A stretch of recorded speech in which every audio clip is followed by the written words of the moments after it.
എനിക്കറിഞ്ഞൂടെ ഈ ആൾക്കാരൊക്കെ എന്ത് അടിച്ചിട്ടാ ജീവിക്കുന്നത്. കൊച്ചി പടങ്ങളില് കൊച്ചിക്കാരനായിട്ടല്ല എനിക്ക് പറയാൻ പറ്റുള്ളൂ. ഇപ്പൊ RDX വന്നിട്ട് അയ്യോ വയ്യ എന്ന് പറയാൻ പറ്റും. ഞാൻ ഒരു കാര്യം പറ്റേ, നമുക്ക് ഇങ്ങനെ ഒരു സംസാരിക്കുന്ന ഒരാളുടെ കൂടിപ്പോ എന്ത് ചോദിക്കും, കഴിച്ചു പിന്നെന്താ കുളിച്ചു അങ്ങനെ ചോദിക്കാൻ പറ്റും. പിന്നെന്താ വീട്ടിലെല്ലാവർക്കും സുഖമാണോ? ഈ വലിയ പെരുന്നാൾ ചെയ്യുന്നതിന് മുമ്പ് വരെ ഇപ്പൊ ഒരാള് വന്നിട്ട് തർക്കിച്ചു കഴിഞ്ഞാൽ എനിക്ക് തിരിച്ച് തർക്കിക്കാൻ അറിഞ്ഞൂടായിരുന്നു. അങ്ങനത്തെ ഒരാൾ ഭയങ്കര മീക്കായിരുന്നു. അത്തരം കാര്യങ്ങളിൽ അങ്ങനെ ഒരു എന്താ അന്ന് ആ സാധനം എനിക്ക് ഇല്ലായിരുന്നു. പക്ഷെ ഈ ക്യാരക്ടർ ചെയ്തപ്പോ എനിക്ക് ആ സാധനം എന്റെ ഉള്ളിൽ കയറി. ആനിമൽ കാണാൻ പോയ സമയത്ത് ഞാൻ തകർന്നു പോയി. എനിക്ക് സത്യം പറഞ്ഞാൽ ഭയങ്കര വർക്കായ പടം. പടം എന്ന രീതിയിൽ അല്ലാതെ അതിനെ പൊളിറ്റിക്കാണെന്ന് എനിക്ക് പറയാറുണ്ട്. അത് ഓരോരുത്തരുടെ പെർസ്പെക്റ്റീവ് ആണ്. രണ്ടുപേര് വന്ന ന്യൂമറോളജിക്കലി കരിയറിൽ ഗ്രോത്ത് ഉണ്ടാവും എന്ന് പറഞ്ഞു. അതുകൊണ്ട് എന്റെ ഗ്രാൻഡ് ഫാദറിന്റെ സർനെയിം ഞാൻ വെച്ചു. പലരും പറഞ്ഞു സമാധാനം എനിക്ക് ഇത്രയല്ലേ ഉള്ളൂ. B grateful.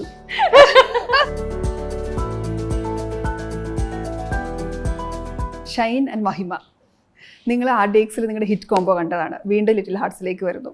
ഇതിലെന്താ നിങ്ങൾ എങ്ങനെയാ മാറിയിട്ടുള്ള, എന്താ നിങ്ങളുടെ പ്രത്യേകത? എല്ലാം മാറിയിട്ടുണ്ട്. റോബർട്ടും മിനിയും അല്ല സിബി ശോശയും. അവരുടെ ഒരു എന്താ പറയാ, അവരുടെ ഒരു റൊമാൻസ് അല്ലെങ്കിൽ അവരുടെ ഒരു ലവ് അല്ല ഇവിടെ വരിക. ഇവിടെ എന്താ വെച്ചാ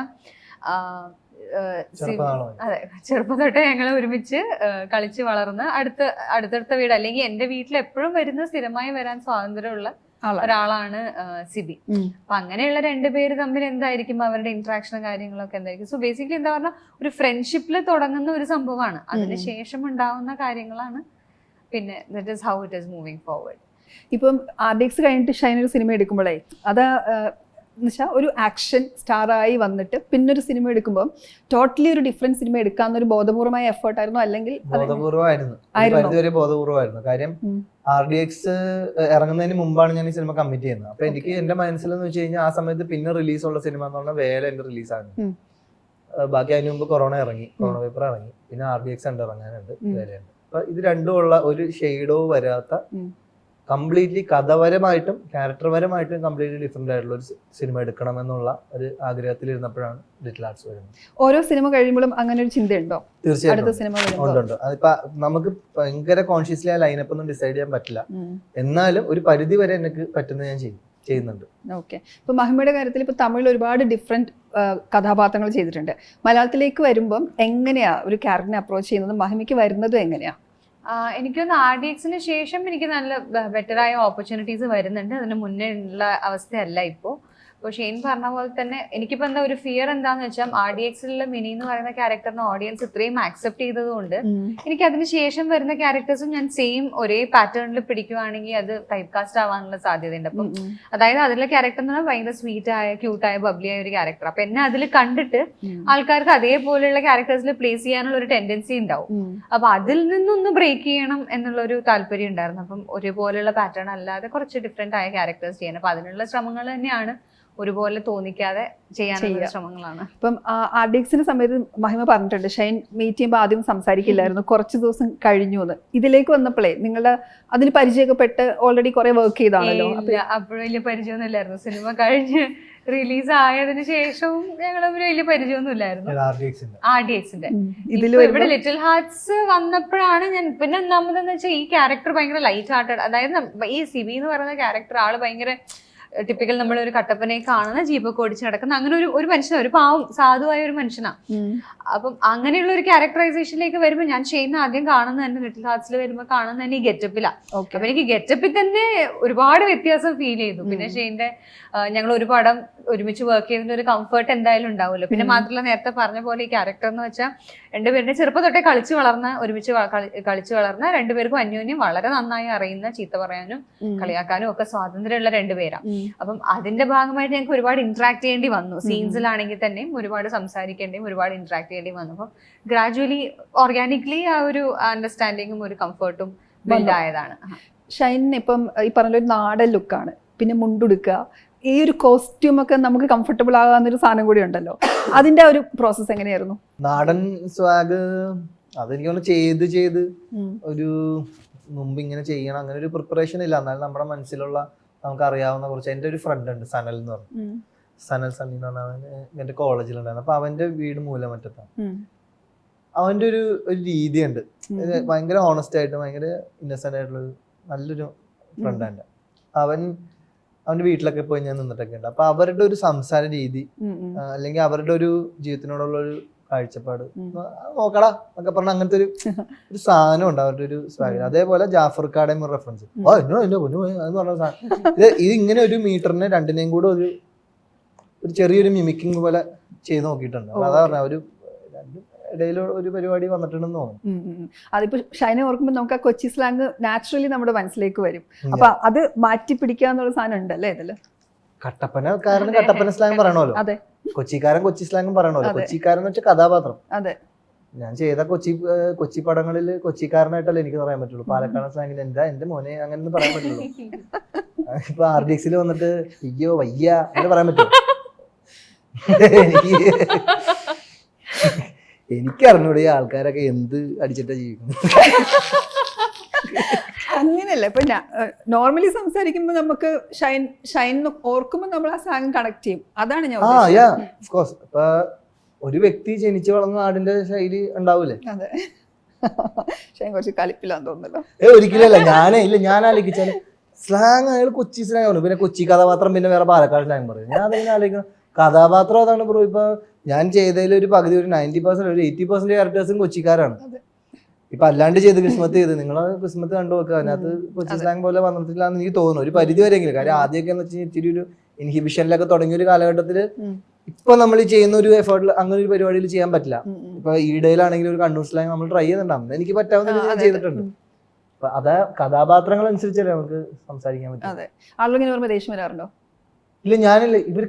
എനിക്ക് എല്ലാവരോടും പോയിട്ട് പറയാൻ പറ്റില്ല, ചേട്ടാ ഈ കഥാപാത്രം ഈ നാട്ടുകാരനാണ് അങ്ങനെ പറയാൻ പറ്റില്ല. ദേഷ്യമൊന്നും വരുമൊന്നുമില്ല. പിന്നെ അവര് ഈ പറഞ്ഞ പോലെ 10 പേര് പറഞ്ഞു കഴിഞ്ഞാൽ 11ാമത്തെ ആൾക്കും അത് തന്നെ പറയണം. അതൊരു കോമൺ സാധനമാണ്. 10 പേര് പറയണം, അത് ഇവരുടെ അഭിപ്രായം പോലും ആയിരിക്കില്ല 11ാമത്തെ. എന്നാലും ഇത് പറഞ്ഞൊരു സമാധാനം. ഇപ്പൊ മഹിമ ഷൈനായിട്ടുള്ള കംഫർട്ട് ലെവലിനെ കുറിച്ച് പറഞ്ഞല്ലോ. അപ്പൊ നിങ്ങൾ ഒരു സിനിമയിൽ അഭിനയിച്ച് തിരിച്ചു വരും. അപ്പൊ ഷൈനെ സംബന്ധിച്ചിടത്തോളം നിമിഷയുടെ കൂടെ, ശ്രുതി മേനന്റെ കൂടെ, ഇഷ്കില് ആൻ ശീതലിന്റെ കൂടെ, മഹിമയുടെ 2 സിനിമ. അപ്പൊ ഈ ഓപ്പോസിറ്റ് നിൽക്കുന്നവരായിട്ടുള്ള ആ ഒരു കംഫർട്ട് ലെവൽ സെറ്റ് ചെയ്യുന്നത് എങ്ങനെയാ? അതിന്റെ ആവശ്യമുണ്ടെന്ന് എനിക്ക് തോന്നുന്നില്ല. Because Shane as an actor അതിന്റെ ആവശ്യമില്ല. അതിന്റെ വലിയൊരു എക്സാമ്പിൾ ആണ് RDX. കാരണം ഞാൻ നേരത്തെ പറഞ്ഞ പോലെ ഞങ്ങൾ തമ്മിൽ ഒരു അണ്ടർസ്റ്റാൻഡിങ് അല്ലെങ്കിൽ ഒരു കെമിസ്ട്രിയോ ഒരു ഇന്ററാക്ഷനോ ഉണ്ടായിരുന്നില്ല. അപ്പൊ എന്നാൽ എന്റെ കാഴ്ചപ്പാടിൽ തമിഴ്ന്ന് ഒരു നടി വന്ന് അഭിനയിക്കുന്നു RDX അങ്ങനെ പറഞ്ഞു. തമിഴത്തിയാണെന്നാണോ പറഞ്ഞത്? തമിഴ്നത്തി അങ്ങനെ എനിക്ക് അറിഞ്ഞൂടായിരുന്നു. അപ്പൊ നമ്മൾ സ്വാഭാവികമായിട്ട് തമിഴ്ന്നുള്ള നടി എന്ന് പറയുമ്പോൾ തമിഴത്തി ആയിരിക്കുമല്ലോ, മറ്റേ ഭയഭക്തി ബഹുമാനത്തോടെ. ഞങ്ങൾ തമ്മിൽ ഇന്ററാക്ഷൻ ഒക്കെ RDXൽ അങ്ങനെയാണ്. കഴിച്ചോ, ഞാനിപ്പോ ഇത്രയും മലയാളമൊക്കെ അറിയോ തമിഴ്നാട്ടിൽ നിന്ന്? പിന്നെ പ്രൊമോഷന്റെ സമയത്തൊക്കെയാണ് കുറച്ച് മനസ്സിലായി. ഈ പറഞ്ഞ പോലെ കാസർഗോഡ് നിന്നൊക്കെ മനസ്സിലായി. എന്നാലും അപ്പൊ ഞാൻ വിചാരിക്കും ചിലപ്പോ അവിടെ ജനിച്ചു വളർന്നായിരിക്കും, ഇവിടെ തമിഴ്നാട്ടില് അങ്ങനെയൊക്കെ ആയിരിക്കും എന്നൊക്കെയാണ് ഞാൻ വിചാരിക്കുന്നത്. കാരണം സംസാരിക്കണൊക്കെ ഭയങ്കര കീറി മുറിച്ച വരികളും ഭയങ്കര കറക്റ്റ്. എന്താ സംഭവം? എന്നിട്ട് ഞങ്ങളുടെ ഡയറക്ടർ ABയുടെ അടുത്താന്ന് തോന്നുന്നു അല്ലേ പറഞ്ഞേ. ഞാൻ അവരോട് മിണ്ടാറില്ല, എനിക്ക് അവരോട് മിണ്ടാൻ പറ്റില്ല. ഡയറക്ടറാണ് ആൻഡോ AB. അതില് ABയുടെ അടുത്ത് ഷെയ്ൻ പറഞ്ഞു എനിക്ക് അവരോട് ഒരു 5 മിനിറ്റിൽ കൂടുതൽ മിണ്ടാൻ പറ്റില്ല. അല്ല, അതെന്തുകൊണ്ടാ? ഞാൻ ഒരു കാര്യം പറ്റേ, നമുക്ക് ഇങ്ങനെ ഒരു സംസാരിക്കുന്ന ഒരാളുടെ അടുത്ത് കൂടിപ്പോ എന്ത് ചോദിക്കും? കഴിച്ചു പിന്നെന്താ, കുളിച്ചോ അങ്ങനെ ചോദിക്കാൻ പറ്റില്ല. പിന്നെന്താ, വീട്ടിലെല്ലാവർക്കും സുഖമാണോ? പിന്നെന്ത് ചോദിക്കാൻ പറ്റും? പിന്നെ എവിടെയാ പഠിച്ചത്? ഇതിന് എത്ര നേരം ചോദിക്കും? ഇത് തന്നെ നമ്മൾ എനിക്ക് തോന്നുന്നു സോങ് ഷൂട്ടിന്റെ സമയത്താണ് കുറച്ചെങ്കിലും വന്നത്. കാരണം ഞങ്ങളിങ്ങനെ സംസാരിച്ച് നടന്നു വരുന്ന ഷോട്ട്, ബൈക്കിൽ വരുന്ന ഷോട്ട് ഇപ്പോഴൊക്കെയാണ് ചോദിച്ചത്. അതോടെ കഴിഞ്ഞു മാത്രമേ ഉള്ളൂ. ബൈക്കിൽ വരുമ്പോ നടന്നു വരുമ്പോ എന്തെങ്കിലുമൊക്കെ പറയണല്ലോ. എന്താ കഴിച്ചു, ഉച്ചക്ക് എന്താ കഴിച്ചു? അല്ല, ഇപ്പൊ ചിലര് പറഞ്ഞു കേട്ടിട്ടുണ്ട് അവർക്ക് വർക്ക് ചെയ്യുന്ന ടീമുമായിട്ടുള്ള കംഫർട്ട് ലെവൽ ഇമ്പോർട്ടന്റ് ആണ്. അപ്പൊ അതാ ഞാൻ ചോദിക്കാൻ കാരണം, എനിക്ക് ഷൈൻ്റെ അഭിനയം കാണുമ്പോൾ തോന്നുന്നത് ഷൈൻ ഭയങ്കര റിയൽ ആണ്. എനിക്ക് അഭിനയിക്കാൻ തോന്നാറില്ല അത്ര. ഇപ്പൊ വലിയ പെരുന്നാളും RDXലാവട്ടെ ശരിക്കും ആ ഒരു റസ്റ്റിക് അങ്ങനെ ഒരു ക്യാരക്ടർ ആയിരുന്നു. വലിയ പെരുന്നാൾ പേഴ്സണലി എനിക്ക് ഭയങ്കര ഇഷ്ടമുള്ള സിനിമയായിരുന്നു. ആ ക്യാരക്ടർ എനിക്ക് ഭയങ്കര ഇഷ്ടമായിരുന്നു. അപ്പോൾ അങ്ങനെ ഏത് സിനിമ ഉണ്ടായാലും അങ്ങനെയാണ് തോന്നുന്നത്. അപ്പം അതിന് ഈ കംഫർട്ട് ലെവൽ ഇമ്പോർട്ടന്റ് ആണോ എന്നറിയാൻ ചോദിച്ചത്. അല്ല, ഒരു ആക്ടർ എന്ത് സാഹചര്യമാണെങ്കിലും അത് സാഹചര്യങ്ങളല്ല. ഇപ്പൊ നമുക്കൊരിക്കലും തിയേറ്ററിൽ പോയിട്ട് എഴുതി വെക്കാൻ പറ്റും ഇന്ന സാഹചര്യം കാരണം എനിക്ക് മോശമായി നന്നായിട്ട് ചെയ്യാൻ പറയാൻ പറ്റിയില്ല. പറ്റില്ല. അത് എപ്പോഴും എന്റെ മനസ്സിലാണ്. അത് തന്നെ എന്റെ ഉള്ളിലുള്ള എപ്പോഴുള്ള കോൺസ്റ്റന്റ് ഫൈറ്റ്. ഈവൻ നമ്മുടെ പ്രൊഡ്യൂസർ എല്ലാവരുമായിട്ടുള്ള നമ്മുടെ ഉള്ളിലുള്ള ഒരു ഡിബേറ്റ് എവിടെയാണെന്ന് വെച്ച് കഴിഞ്ഞാൽ ഇപ്പൊ നമ്മളൊരു സീൻ എടുക്കണം, നമ്മൾ മനസ്സിൽ കണ്ടേക്കുന്ന ഒരു വിഷ്വൽ ഉണ്ടാവും, അത് തന്നെ എനിക്ക് നമ്മളോട് പറഞ്ഞിട്ടുണ്ടാവും. പക്ഷെ നമ്മൾ ചില സാഹചര്യങ്ങൾ അല്ലെങ്കിൽ അവസാനത്തെ നിമിഷം നമ്മൾ കുറച്ച് ബഡ്ജറ്റ് കുറയ്ക്കാൻ നോക്കുമ്പോൾ നമ്മളെല്ലാത്തിനും സഹായിക്കും. ഇവൻ നമ്മുടെ സ്ക്രീനിൽ വരാത്ത ഏത് കാര്യത്തിനും നമ്മൾ അറ്റം വരെ കൂടെ നിൽക്കും. പക്ഷെ സ്ക്രീനിൽ ബാധിക്കുന്ന ഒരു കാര്യം വരുമ്പോൾ ഞാൻ ചോദിക്കും, അല്ല നമ്മൾ കൺസീവ് ചെയ്ത സീനിൽ മഴയില്ല, അപ്പൊ മഴ വേണ്ടേ? അതല്ല ഇമോഷണലി ഒരു മഴയുള്ള സീനും മഴയില്ലാത്ത സീനും തമ്മിൽ രാപ്പകൽ വ്യത്യാസമുണ്ട്.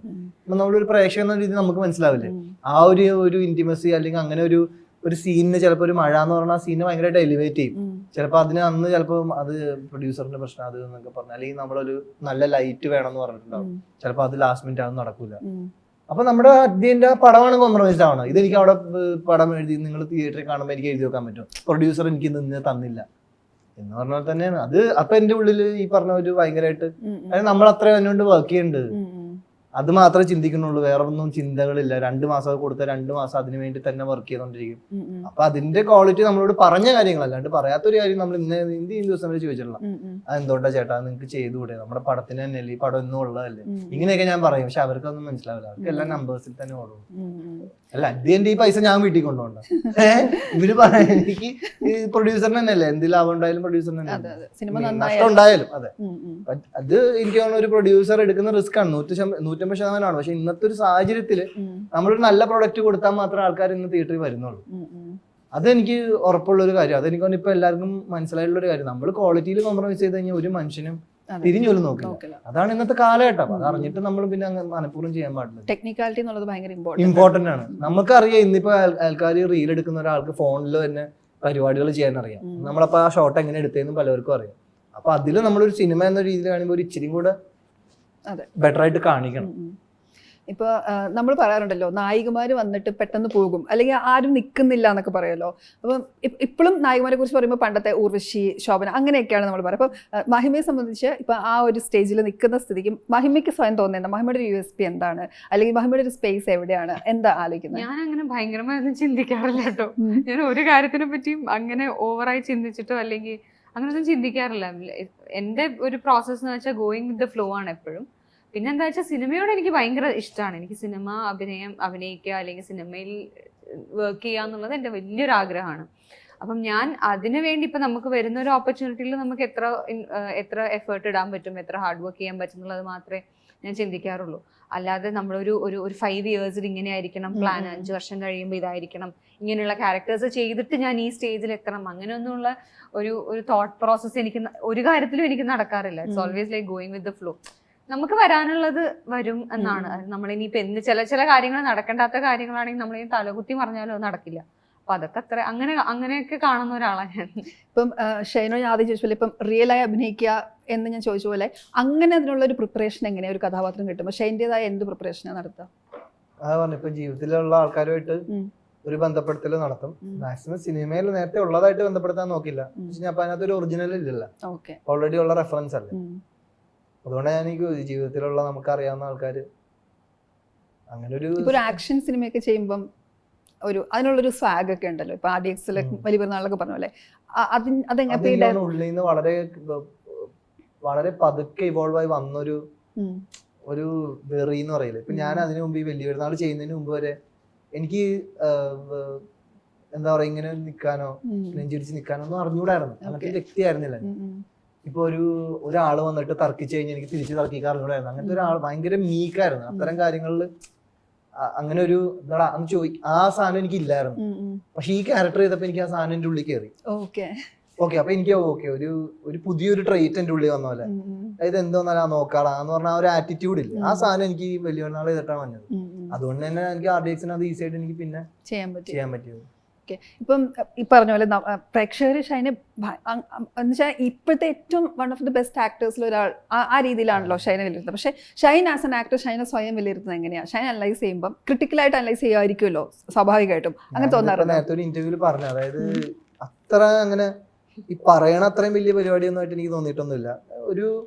ഓക്കെയാണ് നല്ലൊരു നടനാണ്. അത് പക്ഷേ നിങ്ങൾ ഗംഭീര അങ്ങനെ ആവട്ടെ, അങ്ങനെ ആയി ഭവിക്കട്ടെ, നല്ല രീതിയിൽ എത്തട്ടെ, എല്ലാരും നല്ല രീതിയിൽ എത്തട്ടെ. ഇപ്പൊ പക്ഷെ ഞാൻ എന്നെ തന്നെ വിലയിരുത്തുമ്പോ എനിക്ക് നമ്മളെ പ്ലേസ് ചെയ്യാൻ ആഗ്രഹിക്കുന്ന ഒരു സ്ഥലത്തിന്റെ എവിടെയും ഞാൻ ഇതുവരെ വന്നിട്ടില്ല എന്നുള്ളൊരു ചിന്തയാണ് ഇപ്പോഴും. എന്ന് വെച്ച് കഴിഞ്ഞാൽ അതുകൊണ്ട് തന്നെ എനിക്ക് എല്ലാ ദിവസവും വർക്ക് ചെയ്യുമ്പോഴും ആ ഒരു എനർജിയാണ് എനിക്ക്. ഒരു ആഗ്രഹം ഉണ്ട് അവിടെ എത്താമെങ്കിൽ. പക്ഷെ ആഗ്രഹം ഞാൻ പറയുന്നില്ല, കാര്യം പറഞ്ഞാൽ പലതും നടക്കില്ല എന്നാണ്, അതുകൊണ്ട് ഞാൻ പറയുന്നില്ല. പക്ഷെ അതുകൊണ്ട് വിലയിരുത്തുമ്പോ ഇപ്പൊ ഞാൻ എത്താൻ ആഗ്രഹിക്കുന്നതിന്റെ ഒരു 1/4% ഞാൻ വന്നിട്ടുള്ളൂ. ഇനി ഒരു 3/4 കൂടെ എനിക്ക് യാത്ര വരാനുണ്ട്. ഇപ്പൊ ഒരു അല്ലാത്ത സിനിമകളൊക്കെ കാണുമ്പോഴേ ഇപ്പൊ നമ്മൾ പുറത്തെ സിനിമകളൊക്കെ കാണുകയാണെങ്കിൽ തന്നെ ഈ വലിയ നടന്മാർ നമ്മൾ പറയുന്ന സിനിമ കാണുമ്പോൾ അതാ ഞാൻ പറയണേ, അപ്പൊ അഹങ്കാരം എല്ലാം പോകും. നല്ല പടങ്ങളൊക്കെ കാണുമ്പോ ഇത് ഞാൻ റിയലൈസ് ചെയ്തിട്ടുണ്ട്. ആനിമൽ കാണാൻ പോയ സമയത്ത് ഞാൻ തകർന്നു പോയി. സിനിമ കണ്ടിട്ട് സിനിമയൊക്കെ ഷെയ്ൻ ഭയങ്കരമായിട്ട് എൻജോയ് ചെയ്തു, ഭയങ്കരമായിട്ട് ചിരിക്കുന്നു. പിന്നെ ആ ക്യാരക്ടർ ഇമോട്ട് ചെയ്യുമ്പോൾ ഷെയ്ൻ എവിടെ ഇരുന്ന് ഇമോട്ട് ചെയ്ത് ഞാൻ കുറച്ചുകൂടി ഇതിനെന്തെങ്കിലും സൈക്കോട്ടിക് ബിഹേവിയർ ആണോ എന്നൊക്കെ എനിക്ക് സത്യം പറഞ്ഞാൽ ഭയങ്കര വർക്കായി ഭയങ്കര വർക്കായി ഷെയ്ൻ. പടം എന്ന രീതിയിൽ അല്ലാതെ അതിനെ പൊളിറ്റിക്കാണെന്ന് എനിക്ക് പറയാറുണ്ട്. അത് ഓരോരുത്തരുടെ പെർസ്പെക്റ്റീവ് ആണ്, അതിനെപ്പറ്റി ഒന്നും ഞാൻ പറയുന്നില്ല, നോ കമന്റ്സ്. പക്ഷെ സിനിമ എന്ന രീതിയിൽ ഫ്രഷ് ആയിരുന്നു. ഇതെന്ത് ഇത്രയും പുതുമയുള്ള ഇങ്ങനെ ഒരു കഥ, ഇങ്ങനത്തെ ഒരു അവതരണം, ഇങ്ങനത്തെ ഒരു സീൻ, അതായത് ഒന്നുമില്ല. സ്വന്തം പെങ്ങളുടെ ഭർത്താവിനെ കൊന്നെന്ന് പറയണാണ് ഇയാള്, ഈ നായകൻ. ആ പറയണ സീൻ വെച്ചേക്കണ അയാളുടെ മൂത്രസഞ്ചി താഴെ പോകുമ്പോഴത്തേക്ക് രശ്മിക ഇത് എങ്ങനെയാണ് ഈ ഡയറക്ടർ കൺസീവ് ചെയ്യണത്? അത്തരം സാധനങ്ങളാണ് എനിക്ക് ആ പടത്തിൽ പുതുമകൾ. സിനിമയുടെ ഇമ്പാക്ട് ഷെയ്നിൽ ഉണ്ടായത് എന്താന്ന് വിചാരിച്ചാ, സിനിമ കണ്ട് ഞാനൊക്കെ എന്താ ചെയ്യുന്നത്, ഞാൻ എന്താ ചെയ്യുന്ന ജീവിതത്തിൽ, ആ ഒരു ഞാൻ നേരെ ലിറ്റിൽ ആർട്സിന്റെ സെറ്റിലേക്ക് കയറി തന്നെയാണ്. ഞാൻ എന്താ കാണിക്കുന്നത്, ഷെയ്ൻ പിന്നെ 2 ദിവസത്തേക്ക് ഈ ഒരു മൂഡിലായിരുന്നു. ഞാൻ എന്താ ചെയ്തോണ്ടിരിക്കുന്നത്, ഇതൊന്നും അല്ല. അപ്പൊ ഇത് വരുമോ എനിക്ക് ഇനിയും നന്നായി ചെയ്യണം. പിന്നെ ഞാനൊരുമാതിരി പിന്നെ പ്രശ്നം ഇത് തന്നെയാണ്. അപ്പൊ ഞാനൊക്കെ അങ്ങനത്തെ ഒക്കെ കഥയൊക്കെ വന്നു എങ്ങനെ അഭിനയിക്കും ഞാൻ പിന്നെ ചിന്ത. രൺബീർ കപൂർ എന്തൊരു പെർഫോമറാണുള്ളത്. അങ്ങനെ ആൾക്കാരുടെ ആക്ടിങ്. രശ്മിക മന്ദൻ എന്ത് പൊളിയാ വിളിച്ചേക്കണേ. ഞാൻ രശ്മിക മന്ദൻ ഇത്ര അഭിനയിക്കും, ഭയങ്കര സർപ്രൈസിങ് പടമായിരുന്നു. ഒരുപാട് പേര് അതിനെ ടോക്സിസിറ്റി എന്നൊക്കെ പറഞ്ഞ് എങ്ങനെ വിവാദം പറയണ കാര്യം കറക്റ്റ് തന്നെയാണ്, അതൊക്കെ പറയണ പോയിന്റ് തന്നെയാണ്, ഞാൻ അതിനൊന്നും ന്യായീകരിക്കുന്നില്ല.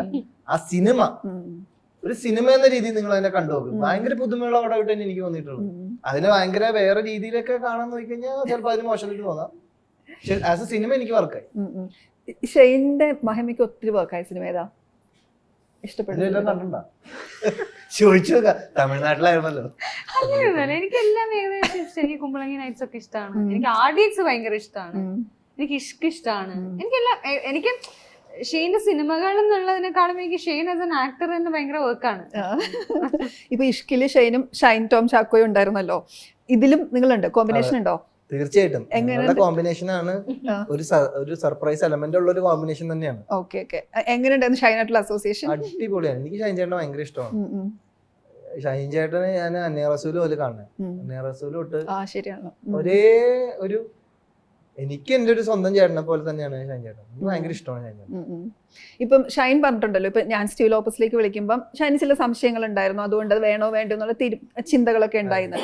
അപ്പം ഇപ്പൊ പറഞ്ഞല്ലോ, ഇപ്പൊ ആനിമലിന്റെ കാര്യം പറഞ്ഞപ്പം ആസ് എ ഫിലിം അത് വേറെയാണ്. അപ്പോൾ അതിലൊരു കോൺട്രഡിക്ഷൻ ഉണ്ടോ? അതായത് ഇത്തരം ഐഡിയ നമ്മൾ ചിന്തിക്കുന്ന നമ്മുടെ ആശയത്തെ കുറച്ച് വ്യത്യാസം ഉണ്ടെങ്കിലും സിനിമ എന്ന രീതിയിൽ നന്നായി വന്നാൽ അത് ചേർന്ന് ആ ആശയമായി നമ്മളും പൊരുത്തപ്പെടണ്ടേ?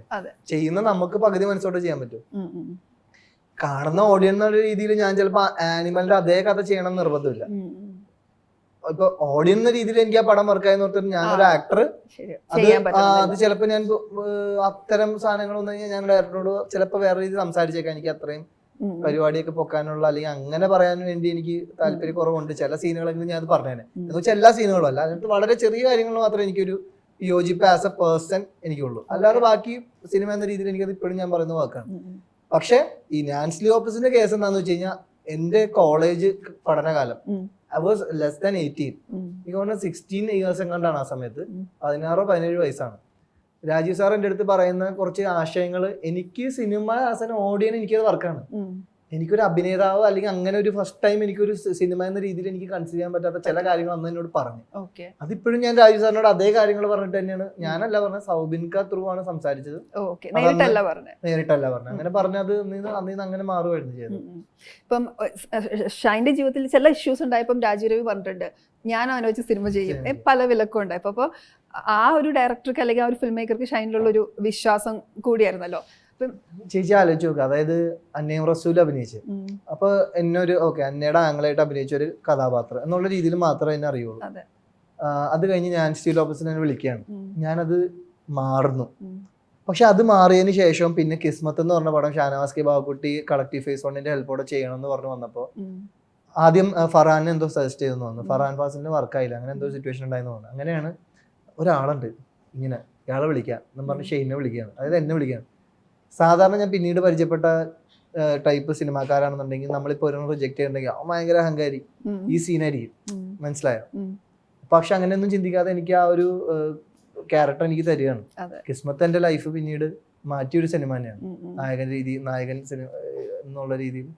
അപ്പൊ അതിന്റെ ഏറ്റവും വലിയ കാരണം രാജീവ് സാർ തന്നെയാണ്. ഇപ്പം ഞാൻ ചോദിക്കാൻ വന്നത്, ഇപ്പം ഇത്തരം ഡൗൺസ് ഒക്കെ ഉണ്ടായ സമയത്താണെങ്കിലും രാജീവ് രവിയുടെ ഇൻഫ്ലുവൻസ് അല്ലെങ്കിൽ ആ ഒരു സപ്പോർട്ട് ഷൈനെ സംബന്ധിച്ച് എത്ര വലുതായിരുന്നു?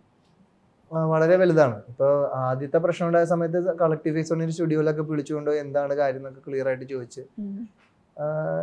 അതായത് കുറെ അങ്ങനെ അധികം ഉപദേശം അങ്ങനെയൊന്നും പറഞ്ഞു തന്നൊന്നുമില്ല. വളരെ ക്ലിയർ ആയിട്ട് കുറച്ച് കാര്യങ്ങളൊക്കെ സംസാരിച്ച്, പിന്നെ അങ്ങനെ എപ്പോഴും കാണുന്നൊന്നുമില്ല, വല്ലപ്പോഴൊക്കെ കാണും. ലാസ്റ്റ് കൊറോണ പേപ്പറിന്റെ ഷൂട്ട് നടക്കുന്ന സമയത്ത് ഒരു ആഡ് ഫിലിമിന്റെ ഷൂട്ട് ഇവിടെ വില്ലിംഗ്ടൺ ഐലൻഡിൽ നടക്കുമ്പോഴാണ് ഞങ്ങൾ ലാസ്റ്റ് കണ്ടത്. അന്ന് ആദ്യം എങ്ങനെയാണോ ഞാൻ രാജീവ് സാറിനെ കണ്ടത്, എനിക്ക് അതേപോലെ തന്നെ സാറിനും അതേപോലെ തിരിച്ചു. നോ മാറ്റർ വാട്ട് എവർ, ഞങ്ങൾക്ക് ഒരു ഏറ്റവും റെസ്പെക്ട്ഫുൾ ആയിട്ട് ഞാൻ കാണുന്ന ഒരു സിനിമാക്കാരനാണ് രാജീവ് സാർ. ബാക്കി ആൾക്കാരെ പോലത്തെ ഒരു സിനിമാക്കാരനല്ല രാജീവ് സാർ. അത് ഭയങ്കര ഡൗൺ ടു എർത്ത് ആയിട്ടുള്ള ഒരു മനുഷ്യനാണ്. കൂടുതൽ അറിയാവുന്നവർക്ക് അറിയാൻ പറ്റും. ഇപ്പം ലിറ്റിൽ ഹാർട്ട്സിലേക്ക് വന്നാൽ ഇതിലിപ്പം ബാബുരാജിൻ്റെയും ആ ഒരു ലവ് സോങ് ഒക്കെ ഒരു റൊമാൻറ്റിക് സോങ് ഒക്കെ വന്നു. പിന്നെ ഇതിനകത്ത് സാധാരണ ചെറിയ കുട്ടികളോട് മുതിർന്ന ജനറേഷൻ ആണല്ലോ പറയാ, ഈ പ്രേമിക്കുമ്പോൾ കുറേ പ്രശ്നമൊക്കെ നേരെ തിരിച്ചാണ് കാണുന്നത്. അപ്പൊ നിങ്ങളുടെ ആ ഒരു ഇക്വേഷൻ എങ്ങനെയാ? അതെ, ഈ മകനാണ് അപ്പന്റെ കല്യാണം നടത്താൻ വേണ്ടി നടക്കുന്നത്. അതായത് എങ്ങനെയും അപ്പനെ കെട്ടിച്ചു വിട്ടിട്ട് വേണം ഇയാൾക്ക് സ്വസ്ഥമാണെന്ന് വിചാരിക്കുന്ന ഒരു മകൻ. കാര്യം അപ്പനെ കൊണ്ട് അത്രയും ബുദ്ധിമുട്ടിരിക്കുകയാണ് അപ്പന്റെ. അതായത് ബേബി എന്ന് പറഞ്ഞ ബാബുരാട്ടൻ ചെയ്യുന്ന ക്യാരക്ടറും സിസിലി എന്ന് പറഞ്ഞ ഇവരും വളരെ ചെറുപ്പത്തിലെ ഇഷ്ടത്തിലായവരാണ്. പക്ഷെ അവരുടെ സാഹചര്യങ്ങൾ കൊണ്ട് അന്ന് അവർക്ക് ഒന്നാൻ പറ്റിയില്ല. പിന്നീട് ബാബുരാജേന്റെ അതായത് എന്റെ അമ്മയുടെ കഥാപാത്രം മരിക്കുന്നു. ഇതാണ് എന്റെ ബാക്ക് സ്റ്റോറി. അത് സിനിമയിൽ കണ്ടുവരുമ്പോൾ മനസ്സിലാവും. അതേപോലെ സിസിലിയുടെ ആണെങ്കിൽ ഹസ്ബൻഡ് എന്ന് പറഞ്ഞൊരു ഹിപ്പിയാണ്, ഒരു ചെറിയൊരു ജിപ്സി മൈൻഡുള്ള ആളാണ്. അയാൾ പോയി കഴിഞ്ഞാൽ പിന്നെ എവിടെയാണ് പോയെന്ന് അല്ലെങ്കിൽ എപ്പോഴാ വരികയെന്നൊന്നും പറയാൻ പറ്റില്ല. അങ്ങനത്തെ ഒരു ക്യാരക്ടർ. അപ്പൊ അതേപോലെ അയാൾ ഇപ്പൊ കഴിഞ്ഞ ഒരു 6-7 വർഷമായിട്ട് മിസ്സിംഗ് ആണ്. അവിടെ നിന്നാണ് ഈ സിനിമ തുടങ്ങുന്നത്. അപ്പൊ അയാൾ ഇനി വരില്ല എന്നുള്ളൊരു ഐഡിയയിലാണ് നിൽക്കുന്നത്. അപ്പൊ ഇവരുടെ കല്യാണം നടത്താൻ നോക്കുന്ന മകനും ഇവരുടെ ലവ് സ്റ്റോറിയും അതില് വളരെ അടുപ്പമായിട്ട് നിന്നൊരു കുടുംബത്തിലെ ബാല്യകാല സുഹൃത്താണ് ശോശ. പെട്ടെന്ന് ഇതൊരു ലവ് ട്രാക്കിലേക്ക് മാറുന്നു. അങ്ങനെ അതൊരു ഇതെല്ലാം ഇന്റർ കണക്റ്റഡ് ആയ സ്റ്റോറീസ് ആണ്. അപ്പൊ ഒന്നിലൊരു ചെറുതായിട്ടൊരു പാളിച്ച വരുമ്പോ ഇതെല്ലാം എഫക്ട് ചെയ്യും. അപ്പൊ അങ്ങനെയാണ്. അതൊന്നും പോരാണ്ട് ഷൈൻ ചെയ്യേണ്ട വക വേറെ. അതാണ് സിനിമയുടെ 3ാമത്തെ ലവ് സ്റ്റോറി. അതും കൂടെ വരുമ്പോഴത്തേക്ക് എല്ലാത്തിനും തീരുമാനവും മൊത്തത്തില്. മഹിമയുടെ ക്യാരക്ടർ ശോശ, നല്ല രസമുള്ള പേര്. ആ നാട്ടുകാരി തന്നെയാണല്ലോ. അതെ അതെ, കട്ടപ്പന. എത്ര പരിചയമുണ്ട്? എനിക്കൊട്ടും പരിചയം ഇല്ലാത്ത ഒരു പരിപാടിയാണത്. എനിക്ക് അങ്ങനെ ഒരു എന്താ വെച്ചാൽ ഞാൻ വർക്ക് ചെയ്തതൊക്കെ തമിഴ് സിനിമയിലായതുകൊണ്ട് എനിക്കിപ്പോ തമിഴിൽ ഇപ്പൊ മധുരയിൽ എങ്ങനെയാ സംസാരിക്കുന്നത്, പ്രോപ്പർ മദ്രാസ് എങ്ങനെയാ സംസാരിക്കുന്നത്, തൂത്തുക്കുടി അങ്ങനെയുള്ള ഏരിയാസ് ഒക്കെ ചോദിച്ചാൽ എനിക്ക് കുറെ കൂടെ ഫെമിലിയർ ആണ്. അവരുടെ ശൈലിയൊക്കെ എനിക്ക് ഫെമിലിയർ ആണ്. പക്ഷെ മലയാളത്തിൽ കമ്മിങ് ടു കേരള ഇങ്ങനെ റിമോട്ട് ഏരിയാസിലൊക്കെ എങ്ങനെയാണെന്നുള്ളത് എനിക്ക് ഒട്ടും വശമില്ലാത്ത സംഭവം. പക്ഷെ എന്റെ ക്യാരക്ടർ എന്ന് പറയുന്നത് സിബിയുടെ ക്യാരക്ടർ പോലെ അല്ല. അതായത് ടിപ്പിക്കലായ ഒരു കട്ടപ്പനയിൽ ജനിച്ചു വളർന്ന ഒരാളുടെ ക്യാരക്ടർ അല്ല. പുറത്തു പോയി പഠിച്ച് ഫാഷൻ ഡിസൈനിങ് ഒക്കെ പഠിച്ച് കട്ടപ്പനയിൽ വന്ന് ഒരു ബുട്ടീക്കൊക്കെ നടത്തി അത്യാവശ്യം, അതായത് സ്വയം എന്തൊക്കെയാണെന്ന് വിചാരമുള്ള ഒരാള്. ഒന്നും ആയിട്ടല്ല, പക്ഷെ എന്തൊക്കെയാണെന്ന് പൂട്ടിപ്പോകുന്ന എല്ലാം ഇങ്ങനെ പാതിയിലിട്ട് പോകുന്ന ഒരാൾ. പഠിക്കാൻ പോയി. അപ്പൊ ഒരു എന്താ എന്താ ബ്ലോസം ബുട്ടീക്ക് എന്ന് പറഞ്ഞ ഒരു ബുട്ടീക്കൊക്കെ തുടങ്ങേണ്ട വലിയ കച്ചവടം പരിപാടിയൊന്നും ഇല്ലെങ്കിലും അതിന്റെ കുറച്ച് അഹങ്കാരമൊക്കെ ഉള്ള അങ്ങനെ ഒരു ക്യാരക്ടറാണ്. അപ്പം ആ ഒതന്റിക് ആയ ഒരു ഫീലിലുള്ള ക്യാരക്ടർ അല്ല. പിന്നെ കട്ടപ്പനയുടെ സ്ലാങ്ങും കാര്യങ്ങളും ഒക്കെ പിടിക്കാൻ ശ്രമിച്ചിട്ടുണ്ട്. അതെ. ഓക്കെ. ഇപ്പം ഷൈൻ മ്യൂസിക് ഷൈനിന്റെ ലൈഫിൽ എപ്പോഴും ഉണ്ട് നമുക്കറിയാം. ഇപ്പം പാട്ടുകൾ ചെയ്തിട്ടുമുണ്ട്. ഇപ്പൊ എന്താ അതിന് ശ്രമിക്കാതെ? പാട്ടുണ്ടാക്കാറില്ല. എന്നിട്ട് ഞാൻ തന്നെ കേട്ടു. അല്ല, റിലീസ് ചെയ്യാൻ അങ്ങനെ ഒന്നും ആലോചിച്ചിട്ടില്ല? ഞാൻ പറഞ്ഞിട്ടുണ്ട് ഷെയ്ൻ്റെ അടുത്ത്. പാട്ട് ഷെയ്ൻ ഒരുപാട് മ്യൂസിക് കേൾക്കുന്ന ആളാണ്. ഇപ്പൊ ഷൂട്ട് ചെയ്യുന്ന സമയത്താണെങ്കിൽ തന്നെ ഞങ്ങൾ ഷൂട്ടിങ്ങിന്റെ സമയത്താണ് ഷെയ്ൻ പാട്ട് കേൾക്കും. ഷെയ്ൻ ഭയങ്കര ഇൻസ്റ്റന്റ്ലി പാട്ട് ഉണ്ടാക്കും. ലിറിക്സ് എഴുതി ഷെയ്ൻ പാട്ടുണ്ടാക്കി ഷെയ്ൻ തന്നെ അത് കമ്പോസ് ചെയ്യും, ഇരുന്ന് ഫോണിലൊക്കെ ചെയ്യും, കാര്യങ്ങളൊക്കെ ചെയ്യും. അപ്പം ഭയങ്കര ഇൻസ്റ്റന്റാ, ഭയങ്കര. അതായത് ഷെയ്ൻ്റെ ആ സമയത്തുള്ള മൂഡിന് ആപ്റ്റായ രീതിയിൽ ഷെയ്ൻ ആ സമയത്ത് പാട്ടുണ്ടാക്കും.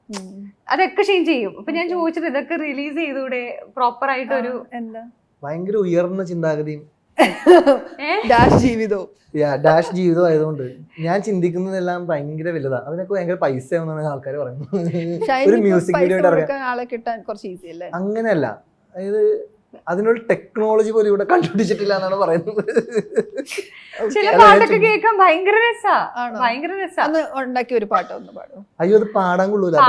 അതിന്റെ പ്രശ്നം അറിയോ, അതിന്റെ ലിറിക്സ് എന്ന് പറയുന്നത് അത്ര അതായത് ഷെയ്ൻ്റെ ഇമോഷൻസ് ആണ്, അത് പ്രോപ്പർ വേർഡ്സ് അല്ല. അപ്പൊ ചില സ്ഥലത്തൊക്കെ ഷെയ്ൻ ചിലപ്പോ പാടുമ്പോൾ ജിബ്രിഷ് ആയിരിക്കും പാടുമ്പോ യൂസ് ചെയ്യുന്ന വേർഡ്സ് ഒക്കെ. അപ്പൊ അതങ്ങനെ പാടാൻ പറ്റുന്നതല്ല, പക്ഷെ ആള് കമ്പോസ് ചെയ്ത് വെച്ചിട്ടുണ്ട്, ആസ്വദിക്കാൻ പറ്റുന്ന. എത്ര മ്യൂസിക് കൂടുതൽ ഇഷ്ടം അല്ലെ ശ്രദ്ധിക്കുന്ന എങ്ങനത്തെയാ?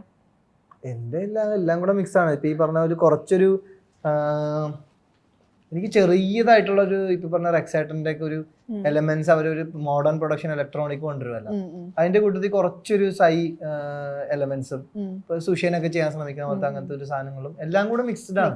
അതിന്റെ കൂടെ ഭയങ്കര ഒരു മെലഡിയസ് ആയിട്ടുള്ള ഒരു ട്യൂണും എല്ലാം കൂടെ വരുമ്പോ എന്താവുന്നുള്ള അങ്ങനത്തെ ഒരു ബ്ലെൻഡ് ആണ്. പക്ഷെ അതാണ് ഞാൻ പറഞ്ഞത്, ടെക്നോളജി വൈസ് അത് ഞാൻ ആഗ്രഹിക്കുന്ന രീതിയിൽ ആ മ്യൂസിക് വീഡിയോ കൊണ്ടുവരുന്നുണ്ടെങ്കിൽ കുറച്ച് അത് കാണുന്ന ആശയങ്ങൾ കുറച്ചൊരു വെർച്വൽ റിയാലിറ്റി അങ്ങനത്തെ കുറച്ച് രീതിയിൽ അത് വർക്ക്ഔട്ട് ആവണം. നമുക്ക് റിയൽ ആയിട്ട് സെറ്റ് ഒന്നും ഇട്ട് ഷൂട്ട് ചെയ്യൽ നടക്കില്ല. അതിന്റെ ഒരു ടെക്നോളജി ഒന്ന് തുരുപ്പിട്ട് നമ്മളുടെ കയ്യിലേക്ക് ഹാൻഡ് ചെയ്തിട്ട് വരണം. അല്ലെങ്കിൽ അത് ഭയങ്കരമായിട്ട് എക്സ്പെൻസ് കടന്നു പോകാൻ സാധ്യതയുണ്ട്. പിന്നെ ഒരു കുറെ അധികം ട്രാക്സ് ഉണ്ടായതുകൊണ്ട് ഒരു ഇയർ അതിനുവേണ്ടി മാറ്റി വെക്കണം, എന്നാലാണ് അത് എനിക്ക് മേജറായിട്ട് അത് പ്രൊഡ്യൂസ് ചെയ്ത് എന്റെ വിഷ്വൽ എനിക്ക് ഇറക്കാൻ പറ്റുള്ളൂ. പക്ഷെ അത് ആലോചനയിലുണ്ട് അല്ലേ? ഉണ്ട്, എനിക്ക് നന്നായിട്ട് ഇറക്കിയാക്കൊള്ളാന്നുണ്ട്. അതുകൊണ്ടാണ് ഞാൻ ഇങ്ങനെ വെയിറ്റ് ചെയ്യണം. പക്ഷെ എല്ലാം ഇങ്ങനെ പതുക്കെ സെറ്റ് ചെയ്തുകൊണ്ടിരിക്കുകയാണ്. ഓക്കെ. ഈ ഒരു മീറ്റ് ടൈം എന്ന് പറഞ്ഞ ടൈമിൽ കൂടുതലും ഇൻറ്റു മ്യൂസിക് ആണോ? അത് അപ്പോഴത്തെ മൂഡ് അനുസരിച്ചിരിക്കും. ചിലപ്പോ കുറെ നേരം മ്യൂസിക് ചെയ്യും, ചിലപ്പോ അതൊന്നും തിരിഞ്ഞു നോക്കൂല. ചെറുതായിട്ട് നിങ്ങൾ രണ്ടുപേരും പാടുന്ന ആൾക്കാരല്ലേ?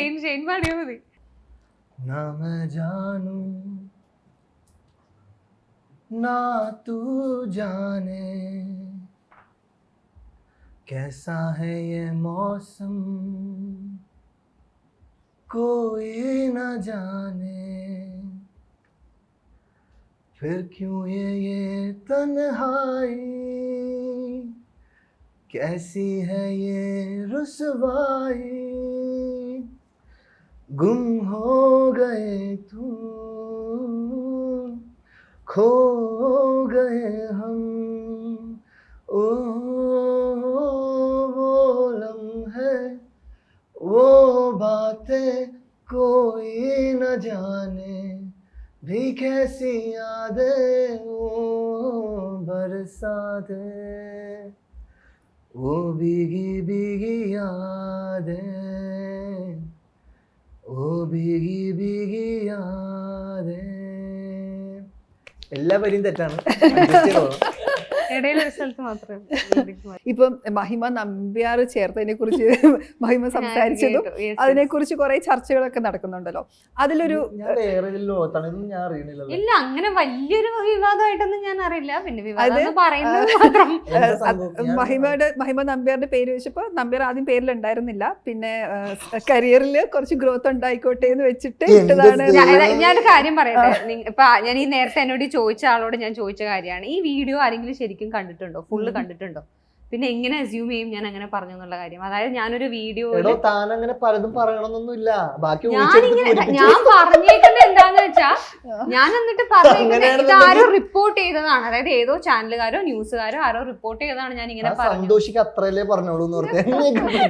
ഞാൻ ആ വീഡിയോയില് വ്യക്തമായി പറയുന്നുണ്ട് ന്യൂമറോളജി വെച്ചിട്ട് എന്റെ പേര് മാറ്റി എന്നുള്ളതും ഞാനല്ല എന്റെ പേര് മാറ്റി എന്നുള്ളതും, 2 പേര് വന്ന ന്യൂമറോളജിക്കലി കരിയറിൽ ഗ്രോത്ത് ഉണ്ടാവും എന്ന് പറഞ്ഞു. അതുകൊണ്ട് എന്റെ ഗ്രാൻഡ് ഫാദറിന്റെ സർനെയിം ഞാൻ വെച്ചു എന്നാണ് ഞാൻ പറഞ്ഞേക്കുന്നത്. അപ്പൊ ഇപ്പം ഒരു കാര്യം എന്താണെന്ന് ഫുള്ളായി കൺസീവ് ചെയ്യാതെയാണ് പറയണത്. പലരും പറഞ്ഞു സമാധാനിക്ക്, ഇത്രയല്ലേ ഉള്ളൂ, ബി ഗ്രേറ്റ്ഫുൾ, വേറൊന്നും പറഞ്ഞില്ലല്ലോ, സമാധാനിക്കാം.